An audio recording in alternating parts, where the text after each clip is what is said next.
ایک بات بڑی ضروری ہے، وہ میں نے آپ سے ضرور کرنی ہے۔ ایک آیت ہے قرآن پاک کی سورت بقرہ پہلا سپارہ آیت نمبر 120۔ اللہ تعالیٰ نے ایک حد بیان کر دی، فرمایا وَلَن تَرْضَىٰ عَنْكَ الْيَهُودُ وَلَا النَّصَارَىٰ حَتَّىٰ تَتَّبِعَ مِلَّتَهُمْ۔ فرمایا یہ یہودی اور عیسائی تم سے ہرگز راضی نہیں ہوں گے۔ یہ قرآن ہے اور سادہ ترجمہ تفسیر کی بھی ضرورت نہیں۔ یہ معاہدے کر لیں، محبت کے وعدے کر لیں، یہ تم سے راضی نہیں ہوں گے۔ کب راضی ہوں گے؟ حتی تتبع ملتہم، یہاں تک کہ تم ان کے دین کی پیروی کرنے لگ جاؤ۔ میرا جب پہلی دفعہ پاسپورٹ بنا تو میں نے سارا پڑھا، کتابیں پڑھنے کا شوق تھا شروع سے۔ اس کے ہر صفحے پہ لکھا ہے کہ سوائے اسرائیل کے، یعنی آپ پوری دنیا میں یہ سبز ہلالی پاسپورٹ لے کے جا سکتے ہیں، خبردار اسرائیل آپ یہ پاسپورٹ لے کے نہیں جا سکتے۔ یعنی اتنی نفرت کسی ملک سے کہ اس پر لکھ کے چھاپ دیا ہر صفحے پر کہ یہ پاسپورٹ سوائے اسرائیل کے ہر ملک کے لیے کارآمد ہے۔ میرا سوال ہے عرب کے ان لیڈروں سے جنہوں نے اسرائیل کے ساتھ معاہدہ کیا، مجھے بتاؤ تمہیں فلسطین کی بیٹیاں بھول گئی نا ساری کی ساری؟ تمہیں وہ ماں بھول گئی نا جو مسجد اقصیٰ کے دروازے پہ کھڑی ہو کے چیخیں مارتی تھی اور کہتی تھی کوئی علی کو خبر کرو کہ میری بچیاں قید میں ہیں؟ وہ بھول گئی؟ تمہیں وہ بہن بھول گئی نا جس پر شراب کی بوتل انڈیڑتے تھے اسرائیل کے فوجی؟ وہ آپ کو ابھی بھی ویڈیو مل جائے گی، وہ انڈیلتے تھے شراب کی بوتل، اسے پکڑتے تھے، دست درازی کرتے تھے، اور وہ بیٹی کہتی تھی یا رحمت للعالم۔ بھول گیا تمہیں وہ سارا کچھ؟ تم نے ایک منٹ لگایا اور تم معاہدہ کس سے کروا رہے ہو؟ امریکہ کے صدر سے؟ اتنا ظلم کیا تم نے، اتنا قاتل کے ساتھ معاہدہ؟ کیا سمجھتے ہو فلسطین والوں کا کوئی والی وارث نہیں؟ سنو، میرے رسول کریم صلی اللہ علیہ وسلم نے فرمایا میرا کوئی مالدار امتی دنیا سے چلا جائے پیسے جائیدادیں چھوڑ کر، نبی پاک صلی اللہ علیہ وسلم نے فرمایا مسلمان ایک جسد واحد کی طرح، ایک جسم کی طرح، ایک حصہ تکلیف میں ہو تو دوسرا اس کی درد محسوس کرتا ہے۔ انسان کے وجود کے اندر سب سے قیمتی اس کا دماغ ہوتا ہے، اسی سے سوچتا ہے، اسی سے وہ عمل کرتا ہے، اسی سے منصوبہ بندی کرتا ہے، اسی سے وہ مومن ہوتا ہے، اسی سے معاذ اللہ کافر ہوتا ہے۔ اور وجود کے اندر جس کو درجے کے لحاظ سے بولنے میں بعض اوقات کم درجہ سمجھا جاتا ہے وہ پیر ہوتے ہیں۔ اور تو میری ٹھوکر کے بھی قابل نہیں، میں تجھے جوتے کی نوک پہ، پیر کی نوک پہ بھی نہیں سمجھتا۔ ہم یہ کہتے ہیں محاورتاً کہ تو پیروں کے قابل بھی نہیں، یعنی سب سے اعلیٰ درجہ دماغ کو دیا، دل کو دیا، اور سب سے ہلکا درجہ پاؤں کو دیا۔ لیکن مجھے بتلائیے گا اگر کبھی پاؤں کی سب سے چھوٹی انگلی چھنگلیا چیچی اس پہ اگر کبھی زخم لگ جائے تو جسم کا سب سے اعلیٰ حصہ دماغ ہے، دماغ نے کبھی یہ کہا کہ چھوڑو یہ تو سب سے نچلا درجہ ہے، نہیں جانا ڈاکٹر کے پاس، اتنا ٹائم کہاں ہے، رہنے دو، چھوٹی سی تو انگلی ہے، خیر ہے؟ ایسا کبھی ہوا ہے؟ دماغ فوراً کہتا ہے کہ باقی کام بعد میں کریں گے، پہلے ڈاکٹر کا پتہ کرو، اس کو مرہم پٹی کراؤ، کیونکہ اسے پتہ ہے کہ اگر یہاں درد رہی تو باقی جسم میں بھی درد رہے گی۔ اور یہ بھی پتہ ہے دماغ کو کہ اگر میں نے یہاں علاج نہ کرایا انگلی کا تو کہیں پیر بھی سارا زخمی نہ ہو جائے، اور اگر پیر کا علاج نہ کرایا تو ٹانگیں اور باقی وجود تک بھی زخم نہ آ جائے۔ لہذا دماغ جلدی فیصلہ کرتا ہے، ٹیسٹ کرانے کا، چیک اپ کرانے کا، دوائی لینے کا، مرہم پٹی کا۔ اور میرے بھائی مسلمان ایک وجود کی طرح ہے، یہ تو ہو سکتا ہے کچھ مسلمان ملک غریب ہوں اور کچھ کے پاس تیل کے کنویں ہوں، کچھ کے پاس سونے کے پہاڑ ہوں، یہ تو ہو سکتا ہے کہ بعض اوقات یہ وہ سمجھ لیں کہ ہم اعلیٰ درجے کے ہیں، لیکن یہ یاد رکھیں اگر ایک جسم کی طرح ہیں، سوچتے ہیں اور ہیں، کیونکہ نبی پاک نے فرمایا ہے، اگر اس طرح سوچتے ہیں تو پھر میرا خیال ہے کہ جس طرح تیل کے کنویں والے کو اپنی درد ہوتی ہے نا، سونے کے پہاڑوں والے ملک کو جس طرح اپنی درد ہوتی ہے نا، اس طرح اسے کسی کو بیکارت کی نظر سے دیکھنا نہیں چاہیے، چونکہ جسد واحد ہے۔ اور جسد واحد میں اگر کوئی درجہ بڑا بھی رکھتا ہو کہ جناب ہمارے پاس ایک بڑی جگہ ہے، متبرک جگہ ہے، ہم بڑے ہیں، تو آپ بڑے ہیں، لیکن بڑا دماغ ہی یہ فیصلہ کرتا ہے کہ بھائی وہ چھوٹا سا پیر کا حصہ زخمی ہے، جلدی کرو علاج کراؤ، لیکن بڑے دماغ والا کہے کہ میرا گھر تو محفوظ ہے۔ معراج کی بات کرنے کا تو اب وقت آیا ہے، اس لیے کہ معراج کا سارا واقعہ تو مسجد اقصیٰ کے گرد گھومتا ہے۔ سبحان الذی اسریٰ بعبدہ لیلا من المسجد الحرام الی المسجد الاقصیٰ، حضور نے معراج کی رات مسجد اقصیٰ میں نماز پڑھائی تھی۔ اور ایک بار پھر سے طیبہ سے فلسطین میں آ، راستہ دیکھتی ہے پھر مسجد اقصیٰ تیرا۔ ایک بار حضور گئے تھے مکے سے مسجد اقصیٰ، اور پھر حضور فرماتے ہیں جب میں واپس گیا نا تو کفار نے جو کہ مسجد اقصیٰ دیکھی ہوئی تھی تو مجھ سے پوچھنا شروع کر دیا کہ مسجد اقصیٰ کی کھڑکیاں کتنی ہیں، دروازے کتنے ہیں، پلر کتنے ہیں۔ جب انہوں نے سوال جواب کیے تو حضور فرماتے ہیں کہ رب کریم نے مسجد اقصیٰ کو اٹھا کے میرے سامنے رکھ دیا، میں دیکھتا جاتا تھا، بتاتا جاتا تھا، کہہ لوں بات کر لوں۔ ایک دفعہ حضور مکے سے مسجد اقصیٰ آئے اور ایک دفعہ مسجد اقصیٰ میرے نبی کی زیارت کے لیے مکے گئی، حضور کی زیارت کے لیے مکہ شریف گئی۔ او میرے نبی تو صرف کسی چیز کی طرف ایک دفعہ دیکھ لیں تو وہ رحمت کے پھول کھلتے ہیں۔ مسجد اقصیٰ کی طرف منہ کر کے 17 مہینے میرے نبی نے نماز پڑھی ہے۔ مسلمانوں پتہ ہی کوئی نہیں، ہماری خبریں ہی اور ہیں، ہمارا درد ہی اور ہے، ہمیں پتہ ہی نہیں بم کہاں برس رہے ہیں، ہمیں یہ خبر ہی نہیں۔ اور میں اس دور میں تقریریں کر رہا ہوں جہاں سوتوں کو جگانا نہیں پڑتا، جاگتوں کو جگانا پڑتا ہے۔ سیانے لوگوں کو سمجھانا ہمارے ذمہ لگ گیا، کیا کریں؟ اس قوم کو سکھانا پڑتا ہے جسے پتہ سارا ہے، لیکن جان بوجھ کے آنکھیں ہماری بند ہیں۔ یہ مولوی کو بات کرتا تو لوگ کہتے دیکھو مولوی گالی دیتا ہے، لیکن اگر قائد اعظم محمد علی جناح کہے کہ اسرائیل امریکہ کی ناجائز اولاد ہے تو پھر تو تمہیں ہضم کر لینا چاہیے نا، پھر تو لبرل کو بھی ہضم ہونا چاہیے نا کہ قائد اعظم نے کہا ہے، اور اس ناجائز بچے کو تم نے اتنی طاقتیں دے دی کہ وہ مسلمانوں کے قبلہ اول میں نماز پڑھنے والوں کو بھی نہ بخشے۔ کہاں گئی تمہاری وہ انسانی حقوق کی بڑی بڑی تنظیمیں، کدھر گئی؟ اور میرا پاکستانی میڈیا سے بھی سوال ہے، چند دن پہلے سیالکوٹ میں ایک واقعہ ہوا، ناانصافی ہو گئی جی، ناانصافی ہو گئی جی ایک بی بی کے ساتھ، ہر بندے نے شور مچایا، بڑے بڑے طوفان اٹھتے ہیں، کیوں ہوا جی کیوں ہوا؟ تو مسجد اقصیٰ کی توہین ہو گئی تو پھر طوفان کیوں نہیں اٹھا؟ ٹاک شو کیوں نہیں ہوئے؟ بحثیں کیوں نہیں ہوئی؟ میں اس موم بتی مافیا کا کیا کروں؟ ان لبرل لوگوں کا کیا کروں؟ ان کے سپورٹروں ووٹروں کا کیا کروں؟ ان سیاسی جماعتوں کے کارکنوں کو کیا نام دوں کہ جو ان فضول بحثوں میں تو وقت ضائع کرتے ہیں، اور وہ مسجد اقصیٰ جس کے بارے میں میرے نبی پاک صلی اللہ علیہ وسلم سے ایک صحابیہ نے پوچھا تھا، یا رسول اللہ مسجد اقصیٰ میں نماز پڑھنا کتنا کو بہتر ہے باقی نمازوں کے مقابلے میں؟ تو حضور نے فرمایا 1000 گنا بہتر ہے۔ بی بی عرض کرنے لگی سونیا میں جا تو نہیں سکتی، دل بڑا کرتا ہے۔ تو حضور نے فرمایا جا نہیں سکتی تو وہاں تیل ہی بھجوا دے، جس میں حاضری لگوانے کی حضور بات کریں جس مسجد میں۔ اور نبی پاک علیہ السلام نے فرمایا خاص کر کے سفر کرنا ہوا تو 3 مسجدوں کے لیے کرنا، ایک مسجد حرام بیت اللہ کے لیے، ایک مسجد نبوی کے لیے، اور تیسرا مسجد اقصیٰ کے لیے۔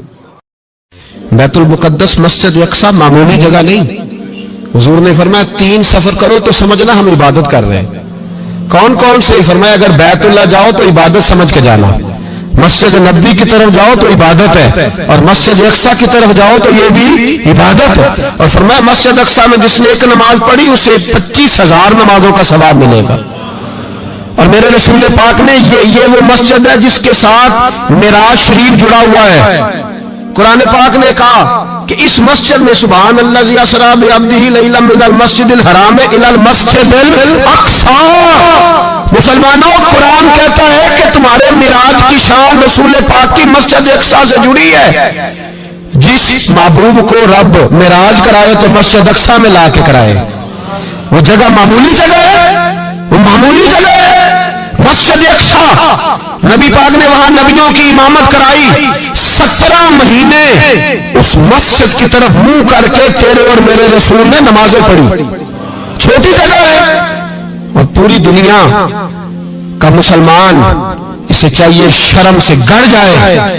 ایک امریکہ کا صدر بول کے کہتا ہے کہ اسرائیل کو اجازت ہے اسے دارالحکومت بنائے، اور مسلمان حکمران بیان دے رہے ہیں ظالموں لٹیروں تم اپنی سیاستیں چمکانے کے لیے پہلے ایک دوسرے کو گالیاں دیتے ہو، پھر اکٹھے بیٹھ جاتے ہو نمبرنگ کرنے کے لیے۔ تم دین کے اس مسئلے میں سارے اکٹھے کیوں نہیں بیٹھے؟ سارے پاکستان کے سیاستدانوں کو، علماء اور مشائخ کو چاہیے تھا ایک پیج پہ اکٹھے ہوتے، اکٹھے بیٹھ کے ایک بیان ہی دے دیتے، ایک بات ہی کر دیتے. پھر میرا سلوٹ ہے ترکی کے صدر کو، پھر میرا سلوٹ ہے ترکی کے صدر کو. اس نے بہت عرصہ پہلے کہا تھا مسجد اقصیٰ میری خواب میں آئی تھی اور رو کے کہتی تھی آئے مجھے کوئی صلاح الدین ایوبی کا ماننے والا، کوئی آئے مجھے بچائے. کہتے میری خواب میں آئی تھی اور روتی تھی، کہتی تھی کوئی آئے. اور ایک شاعر نے کہا مسجد اقصیٰ نبی پاک کو بھی بلاتی ہے، کہتی ہے ایک بار پھر طیبہ فلسطین میں آ راستہ دیکھتی ہے، پھر مسجد اقصیٰ تیرا ایک بار پھر سے طیبہ سے فلسطین میں آ راستہ دیکھتی ہے، پھر مسجد اقصیٰ تیرا. کوئی بولا ہے نہیں اتنا مقدس مقام، چھوٹے چھوٹے بیانوں کہیں اکٹھے ہو جاؤ، میں بتاتا ہوں تمہیں مسئلے کا حل کیا ہے. میں بتاتا ہوں دو کام کرو. ایک کام وہ کرو جو حضرت سلمان فارسی نے کیا تھا، سنو حل سنو مسئلے کا. میں چھوٹا آدمی ہوں پر حل سنو مسئلے کا. زندگی میں ایک کام مسلمان کر لے، جٹ بن کے، بھٹ بن کے، رائی بن کے، پاکستانی، مصری، سعودی بن کے بڑا جی لیا. ایک کام وہ کرے جو حضرت سلمان نے کیا تھا. جب ایک کافر نے پوچھا آپ کا نام کیا ہے تو فرمایا میرا نام اسلام ہے. بولیے سارے میرا نام. کہا تمہارے باپ کا نام؟ فرمایا اسلام. دادا کا نام؟ کا اسلام. پردادا کا نام؟ بازو تیرا توحید کی قوت سے کمی ہے، اسلام تیرا دیش ہے تو مصطفی ہے. ایک کام وہ کرو جو حضرت سلمان نے کیا تھا. کافر جب پوچھے تو کہو ہم سارے اسلام ہیں. ہم سارے کیا ہیں؟ ہم پہلے مسلمان ہیں، باقی بعد میں کچھ اور چیز. دوسرا کام وہ کرو جو حضرت امیر معاویہ نے کیا تھا. سن لو یہ حال ہے اس مسئلے کا. سنو حضرت مولا علی شیر خدا رضی اللہ تعالیٰ عنہ اور جناب امیر معاویہ کی جنگ ہو رہی تھی، لڑائیاں ہو رہی تھی، اختلافات تھے، فوجیں بیٹھی تھی. حضرت مولا علی اور جناب امیر معاویہ کی جنگ ہو رہی تھی تو روم کے بادشاہ نے، عیسائی بادشاہ نے حضرت علی کو خط لکھا کہ میں تیرے اوپر حملہ کرنے والا ہوں.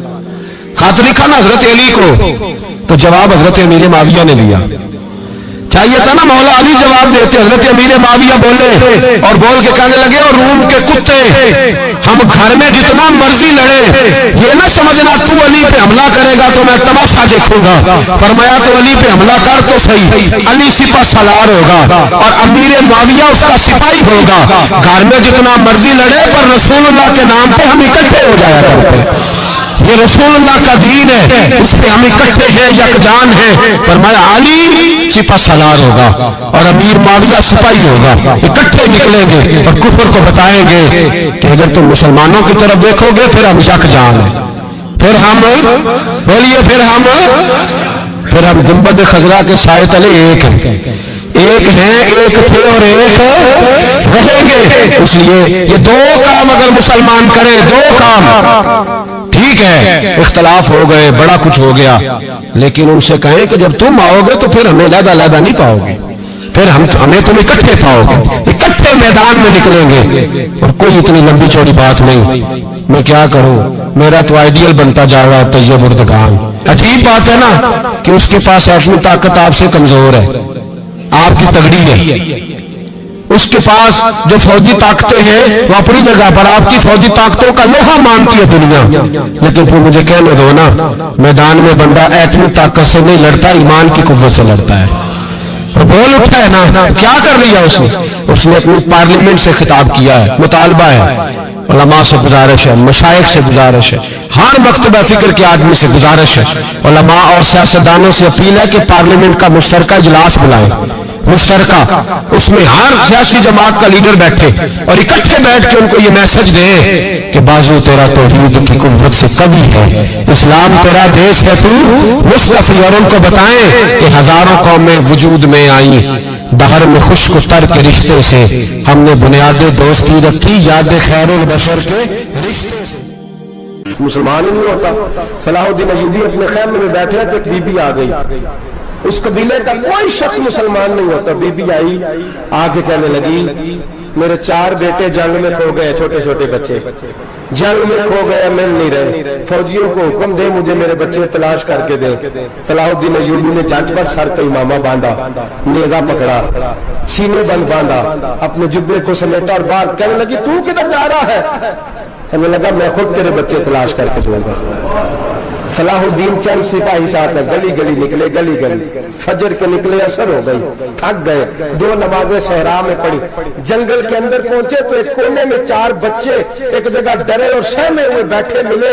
صلاح الدین ایوبی اٹھا کے لائے، ماں کو کہنے لگے تیرے بچے ہیں۔ نکلا اس لیے تھا کہ میرے نبی نے فرمایا بچے جدا ہو تو ماں کو درد بڑا ہوتا ہے، اور میرے رسول نے فرمایا تھا جب جنگ کرنے جاؤ تو کھیت برباد نہ کرنا، فصلیں تباہ نہ کرنا، بچوں کو ماں سے جدا نہ کرنا۔ فرمایا میں سوچ رہا تھا تیرے بچے کہیں میری وجہ سے جدا ہو گئے تو مصطفیٰ کو جواب کیا دینا؟ فرمایا تیرے بچے ڈھونڈ کے لایا ہوں۔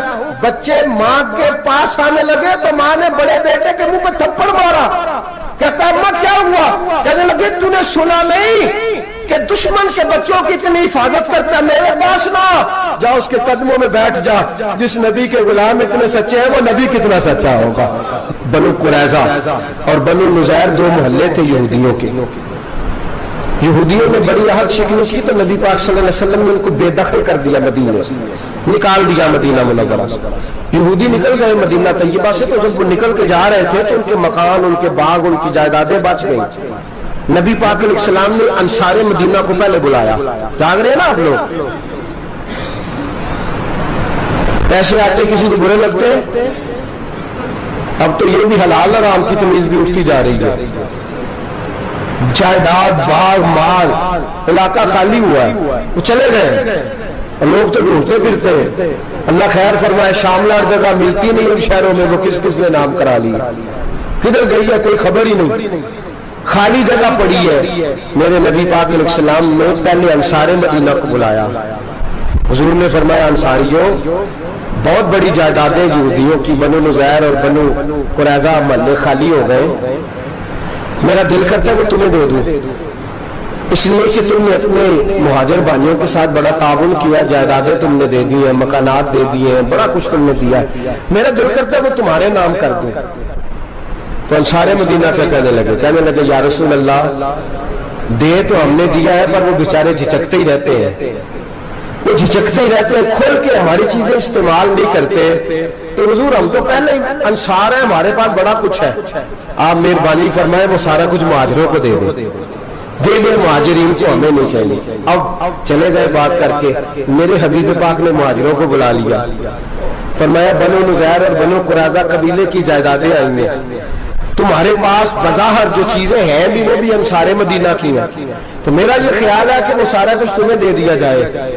ابو بکر صدیق رضی اللہ تعالیٰ عنہ کہنے لگے یا رسول اللہ صلی اللہ علیہ وسلم ہمارے انصار بھائیوں نے ہمارے لیے دل تک کھول دیے ہیں، حضور انہوں نے ہر چیز بانٹ کے ہمارے سامنے رکھ دی ہے، ہم اتنے خرد غرض ہیں کہ سارا کچھ لپیٹ جائے۔ کہ حضور ہمارے پاس جو مکان ہے وہ ہے، ہم کاروبار کر رہے ہیں، تجارتیں کر رہے ہیں، مزدوریاں کر رہے ہیں، ہم انشاءاللہ اور بنا دیں گے، آپ یہ ہماری طرف سے ہمارے انصار بھائیوں کو گفٹ کر دیں، آپ انہیں دے دیں۔ میرے حبیب کی آنکھوں میں آنسو آ گئے، میرے نبی پاک علیہ السلام رو پڑے، یا رسول اللہ کیوں روتے ہیں؟ فرمایا تمہارا یہ بھائی چارہ قائم رہا تو اللہ اسلام کو بڑی قوتیں عطا فرمائے گا، اللہ طاقتیں دے گا اسلام کو، اگر تمہارا یہ رنگ قائم رہا، یہ انداز، میرے غلاموں تمہارے یہ طور طریقے، ایک بھائی کہتا ہے دوسرے کو، دوسرا کہتا ہے تیسرے کو۔ مسلمانوں کی نا ایک تعداد لڑتے لڑتے لڑتے لڑتے دور چلے گئی، تاتاریوں نے قید کر لیا، 4 مسلمان تھے، تبلیغ کرنے گئے، جنگ کرنے گئے، جہاد کرتے کرتے کافروں سے لڑتے لڑتے تاتاری قوم میں چلے گئے، وہاں قید کر لیے گئے تو سزائے موت کا حکم ہوا، 4 بزرگ تھے، سزائے موت کا حکم ہوا تو تاتاری بادشاہ جو تھا وہ بڑا خلاف تھا، بڑا سخت مخالف تھا مسلمانوں کے، اس نے کہا کہ ان کو جب پھانسی دینے کا مسلمانوں کو تو میرے سامنے دینا۔ اب 4 عالم ہیں، 4 صوفی ہیں، سفید داڑیاں، سر پہ امامے، پھانسی کا وقت آیا تو جو پھانسی گھاٹ ہے وہ ایک ہے، چاروں کو اکٹھے پھانسی نہیں ہو سکتی، ایک کو کہا کہ ایک ایک کر کے ان کو پھانسی دو۔ جب پھانسی کا وقت آیا نا تو جو سب سے پیچھے صوفی تھے وہ دوڑ کے آگے آئے، کہنے لگے بادشاہ پہلی باری میری لگا پہلی۔ اب بادشاہ نے کہا ٹھیک ہے اسے لٹکا دو، وہ قریب آئے تو دوسرے دوڑ آئے، کہنے لگے نہیں نہیں پہلی باری میں نے زیادہ کافر قتل کیے، میرا بڑا جرم ہے، مجھے پہلے سزا دو۔ ان کو پھانسی دینے لگے تو تیسرے آ گئے، کہنے لگے نہیں یہ تو میرا قتل کرتا تھا، رستے میں بتایا کرتا تھا، ڈھونڈ کے میں بتلاتا تھا کہ یہاں زیادہ تعداد ہے، مجھے پہلے پھانسی دو۔ تیسرے کے ساتھ بات ہو رہی تھی تو چوتھا دوڑا آیا، کہنے لگا یہ رستے بتاتا تھا، یہ تبلیغ کرتا تھا، یہ سارا کچھ کرتا تھا، لیکن کہا یہ کہتے کہ چلو واپس چلتے ہیں، میں جانے نہیں دیتا تھا، میں کہتا تھا اور کافر مارنے اور علاقے فتح کرنے، میرا جرم بڑا ہے، مجھے پہلے پھانسی دو۔ بادشاہ کہنے لگا مجھے 35 سال ہو گئے حکومت کرتے، بڑی دنیا کو پھانسی دی ہے، لوگ تو ایک دوسرے کو دھکے دیتے ہیں کہ پہلے تو جا پہلے تو جا، اور تم کیسی قوم ہو کہ ایک دوسرے پہ قربان ہو رہے ہو۔ کہنے لگا تم ایک باپ کی اولاد ہو، جاگ رہے ہیں آپ لوگ؟ تاتاری بادشاہ، کافر بادشاہ، اسلام کی مخالفت کرنے، ایک باپ کی اولاد ہو کا نہیں، ایک قبیلے کے رہنے والے ہو کا نہیں، ایک ملک کے رہنے والے ہو نہیں۔ اس نے کہا رشتہ کیا ہے تمہارا، رشتہ کیا ہے؟ تو بول کے کہنے لگے خدا ایک ہے، نبی ایک ہے، خدا ایک ہے اور نبی منفرد ایک ہے، اس قوم کی نقصان بھی ایک ہی سب کا نبی، اللہ بھی، قرآن بھی ایک، کیا ہی اچھا تھا ہوتے اگر مسلمان بھی ایک، یوں تو سید بھی ہو، مرزا بھی ہو، افغان بھی ہو، تم سبھی کچھ ہو بتاؤ کہ مسلمان بھی ہو۔ فرمایا ہمارا اللہ ایک ہے، نبی ایک ہے، تو کہا پھر ایک دوسرے پہ جان کیوں دیتے ہو؟ فرمایا ہمارے نبی نے ہمیں بھائی بھائی بنا دیا ہے، بھائی کا دل نہیں کرتا اس کی آنکھوں کے سامنے بھائی چلا جائے، ہمارا دل نہیں کرتا پہلے مجھے دے پہلے مجھے دے۔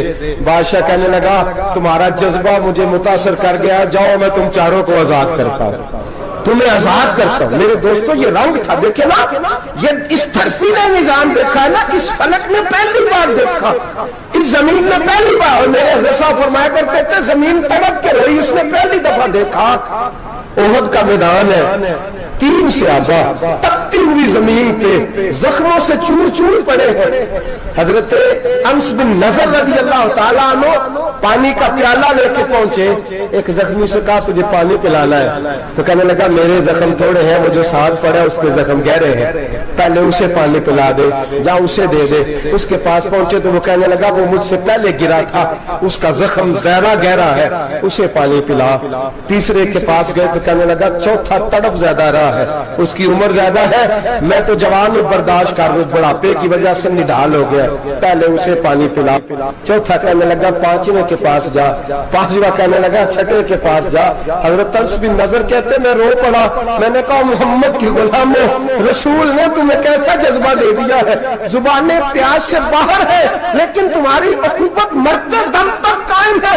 کہتے میں 7ویں کے پاس گیا تو کہنے لگا اگر 6 قربانی دے سکتے ہیں تو مجھے خود غرض نہ سمجھ، میں نے نہیں پانی پینا، جا پہلے کے پاس لے جا۔ کہتے میں پہلے کے پاس آیا تو روح پرواز کر گئی، دوسرے کے پاس آیا تو روح پرواز کر گئی، میں 7ویں تک آیا تو انتقال کر گئے۔